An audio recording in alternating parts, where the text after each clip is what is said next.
কখনো এমন কাজ করো না যেখানে কেউ তোমাকে ছোট বলে। কখনো এরকম আসনে বসো না যেখানে কেউ উঠতে বলে। বাইরের মানুষ তো আঘাত করবেই, এটাই স্বাভাবিক, কিন্তু পরিবার থেকে যারা আঘাত পায় তাদের পৃথিবীতে কোনো সুখের জায়গা থাকে না। কখনো কাউকে খুব বেশি আপন ভাবা ঠিক নয়, কারণ আপন মানুষগুলোই একসময় কষ্টের কারণ হয়ে দাঁড়ায়। তারা জানে ঠিক কোথায় আঘাত করলে মানুষটার বেশি কষ্ট হবে। আমি যদি আমার জীবনের পুরো গল্পটা বলতাম তাহলে বোঝাটা সহজ হতো, কিভাবে এত কিছুর পরেও প্রতিটা দিন আমি হাসি মুখে থাকি।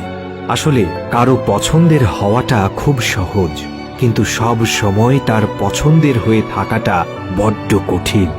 যার জন্য দিনের পর দিন স্যাক্রিফাইস করছো, একদিন সেই মানুষটাই বলবে, আমি কি বলেছিলাম স্যাক্রিফাইস করতে? তখন কপাল চাপড়িয়েও কোনো লাভ হবে না। এভাবেই অসমাপ্ত গল্পটায় অবহেলার ধুলো জমতে জমতে অতীতের অনেক নিচে চাপা পড়ে যাবে। তখন আর আজকের মতো এত মন খারাপ হবে না। আমরা যা সিদ্ধান্ত নেব সবই তোর ভালোর জন্য। বাবা মায়ের এই আত্মবিশ্বাসটায় অনেকের কাছে অভিশাপ হয়ে গেছে। বাস্তবটা হলো এই, যাদের বাইরেটা আনন্দ দিয়ে সাজানো গোছানো, তাদের ভেতরটা কষ্ট যন্ত্রণায় পরিপূর্ণ থাকে। একটু হেসে কথা বললেই আপন ভাবতে শুরু করা মানুষগুলো এই শহরের সব থেকে সুন্দর মনের অধিকারী। প্রিয় মানুষগুলো যখন অভিমান করে কথা বলা বন্ধ করে দেয়, তখন নিজেকে বড় অসহায় মনে হয়।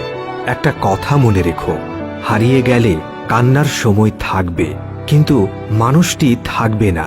সুতরাং সময় থাকতেই আগলে রাখা ভালো। যদি কেউ তোমাকে সন্দেহ করে তাহলে দুঃখ পেও না।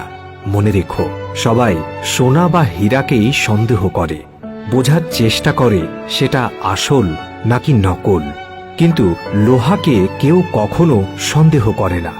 বাস্তবতা কতটা কঠিন তখনই বুঝতে পারবে যখন খুব কাছের মানুষগুলো বিপদের সময় দূরে চলে যাবে। হয়তো তোমার বিপদে তারা মুচকি হাসবে, তোমার অসহায়ত্ব দেখে মুখে সহানুভূতি জানালেও তোমার আড়ালে উপহাস করবে। সেজন্যই বলছি, অন্যের উপর ভরসা না করে নিজে আগে কিছু করে দেখানোর চেষ্টা করো। একবার কাষ্ঠমঞ্চ পেয়ে গেলে তোমার কথা সবাই শুনতে বাধ্য, এটাই জগতের নিয়ম। প্রিয় দর্শক, ভিডিওটি ভালো লাগলে প্লিজ লাইক অ্যান্ড কমেন্ট। আমাদের পেজের ভিডিওগুলি নিয়মিত দেখতে প্লিজ ফলো। কথা হবে পরের ভিডিওতে। Take care.